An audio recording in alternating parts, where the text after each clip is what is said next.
Hey, it's Manly Parks. Welcome to another episode of the Brandywine Angler. This is going to be yet another in what seems to be a increasingly common series of atypical videos.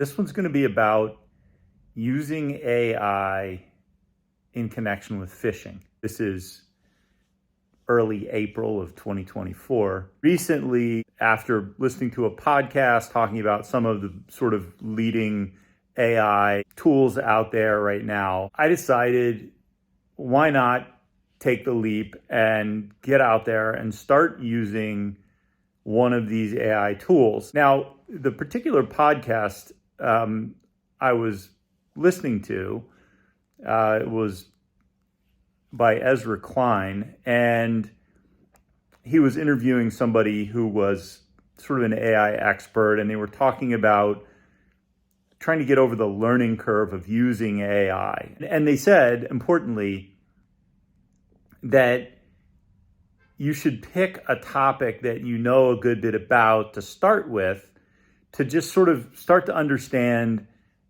where the AI works well and where its shortcomings are. And that will start to give you a better sense of orientation about how to use it in a way that's effective and kind of navigate around some of the shortcomings it has, or at least understand what they are. So I thought, well, why not try asking it some questions about fishing? One of the things that I've been doing since I was a little kid is shad fishing. For people who are East Coasters, and particularly in the Mid-Atlantic or Northeast, you'll know that in a lot of tidewater rivers and bodies of water, there is a run of both American shad and hickory shad in the spring.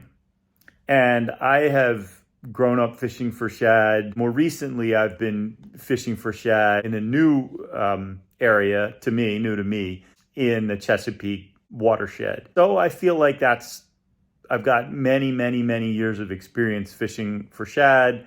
I have a pretty good sense of the kind of tackle, the time of year, those kinds of details and nuances of that fishery. And I thought, well, maybe this is a good topic for AI. So I got signed up for the AI tool called Claude. I picked that one because based on the discussion in the Ezra Klein podcast, it seemed like the one that I might be most likely to use and most interesting to use. One of the things about Claude is that you, based on your prompt, can give it a certain personality, and it can sort of adjust the way that it interacts with you based on the personality you assign it.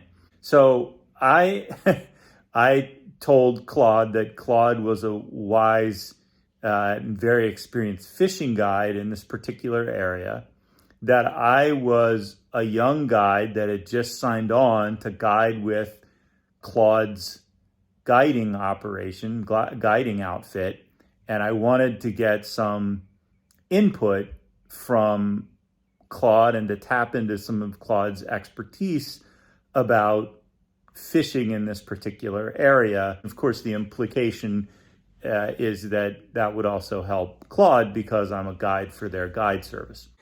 The reason that I went through the trouble of creating this backstory is because the various AI tools can actually be tricked or bribed into giving you better answers if you give them incentives to do so.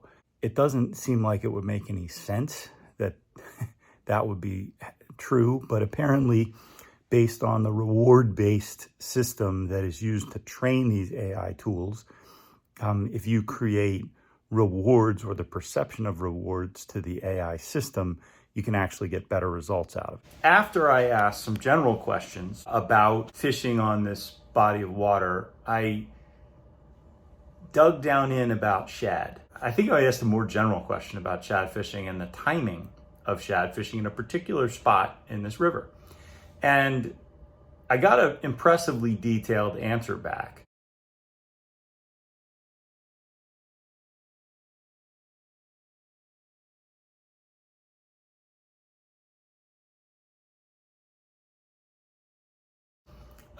couple things to keep in mind as you use AI in this context. I think it's important to understand that prompts or the command you're giving Claude or whatever AI you choose to use can be important. And at least right now, AI, I think, from what I've heard and read, AI is likely to develop in such a way that you can use fairly imprecise or inarticulate prompts, and AI in the future will likely convert those prompts into very well drafted prompts that will initiate the best kind of response. However, AI may not quite be there yet. In any event, I followed up with some questions that were more specific to shad fishing in this river at a particular spot, including when the shad would arrive. It actually offered, would I like some information about, good shad fishing rigs and things like that? And I said, sure, what do you recommend? It gave me a lot of good information with some significant detail. I asked it about what weight of shad dart or curltail grub it thought was best for the particular spot that I was proposing to fish.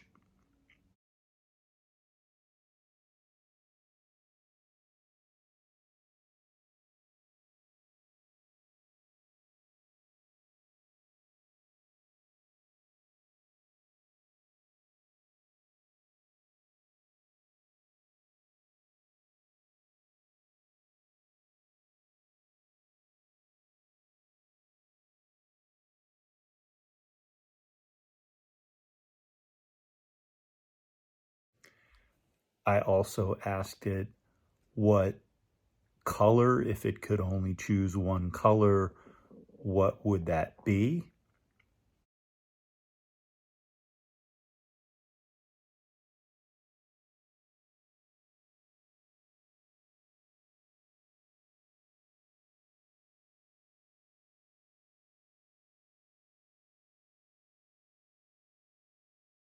And it gave me some information that was not accurate, at least in any kind of shad fishing I've ever heard of. As best I can figure, it seemed to be mixing data about bottom fishing, which is done in the same area in this river, with shad fishing. And some of the information it gave me really seemed to be a reference to rigs used for bottom fishing in this river. Not any way I've ever heard of shad getting caught.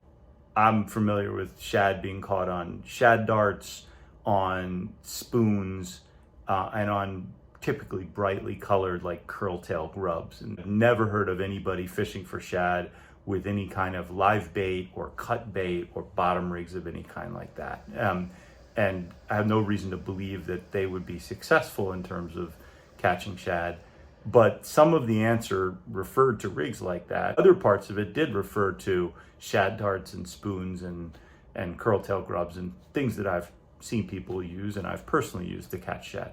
But then I got into follow-up questions about the benefits of a tandem rig, which is very often used in shad fishing, in my experience, with either two darts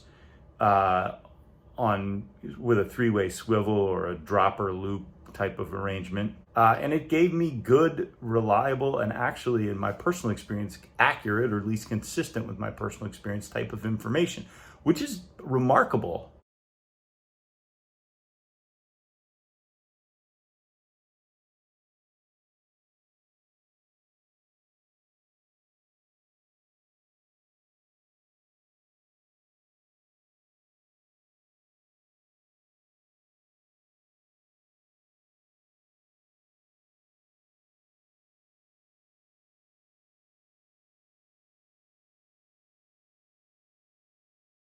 That there's that level of detail about whether, in this river at this point in the river, what whether a 1/4 ounce dropper shad dart is a better choice or an 1/8 ounce dropper shad dart is a better choice.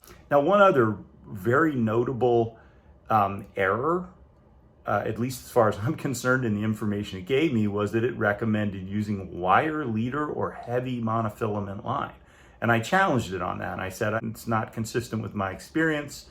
I would typically use a light monofilament line of no more than 8 to 10 pound test, that the area in question doesn't really have a lot of snags, that shad don't have teeth, so there's not any meaningful risk of having a shad like bite you off. When I pressed it, Claude corrected itself, acknowledged, yeah, that was not accurate information, that my suggestion of an 8 to 10 pound test monofilament or fluorocarbon leader was a much better suggestion than the heavy monofilament leader or wire leader that it had suggested. I shared all this with my dad and with my brothers, who, as you know, if you watch the videos on the channel, are fishermen themselves, and I go fishing with them regularly. And my one brother sort of said, hey, I don't see this being very useful. A person is going to be much more reliable with this kind of information. And look, he's right. If you have access to the real human being who is a real fishing guide in the area, or who's fished the waters for that fish or that type of fish for decades, that person can help you get up to speed.